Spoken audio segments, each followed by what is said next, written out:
జై శ్రీరామ్. ఈ మధ్య ఒక వ్యక్తి నాతో మాట్లాడుతూ, ప్రకృతిలో ఏం జరిగినా మీరు అనవసరంగా మధ్యలోకి వెళ్ళకండి. అంటే ప్రకృతి అంటే ఏంటంటే ఈ తమో రజో సత్వగుణాలతో నిండిందే ప్రకృతి. ఎక్కడైనా ఒక గొడవ వస్తున్నప్పుడు మీది ఒక మంచి ఇంటెన్షన్ అయినప్పటికీ కూడా మీరు వారి మధ్యలోకి వెళ్ళకండి. ఎందుకంటే ప్రకృతి ఇది జరగాలి అంటే ఇక్కడ గొడవ జరగాలి అని అన్నప్పుడు గొడవ జరుగుతుంది. అక్కడ మనం ఏదో చెయ్యాలి అని వెళ్ళినప్పుడు దానికి అంత ఫలితం ఉండదు.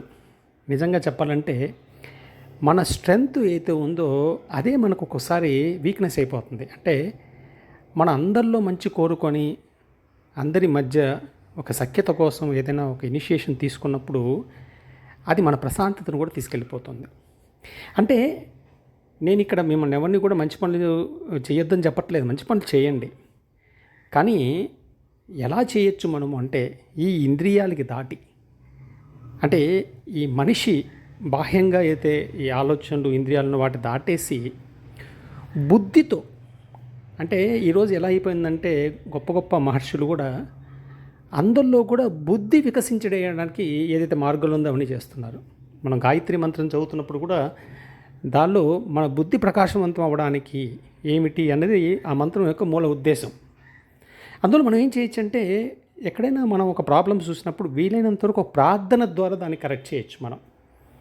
అంటే ప్రకృతిలో మనం ప్రార్థించవచ్చు, ఇలా కనపడుతూ ఉంది, ఇలా ఇక్కడ నాకు ప్రశాంతత కావాలి, వీళ్ళల్లో ప్రశాంతత కావాలని ప్రకృతిని కానీ మనం అనుకుంటే తప్పకుండా ఫలితం ఉంటుంది.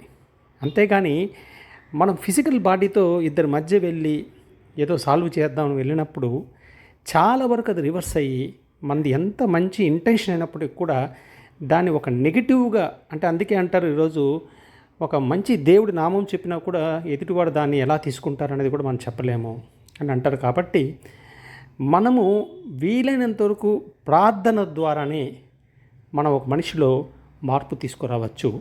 ఈ విషయాన్ని మనం గుర్తుపెట్టుకుంటే మన జీవితం ప్రశాంతంగా ఉంటుంది, అలాగే ప్రపంచం అంతా ఆనందంగా ఉంటుంది. జై శ్రీరామ్, జై శ్రీకృష్ణ, జై శ్రీరామకృష్ణ.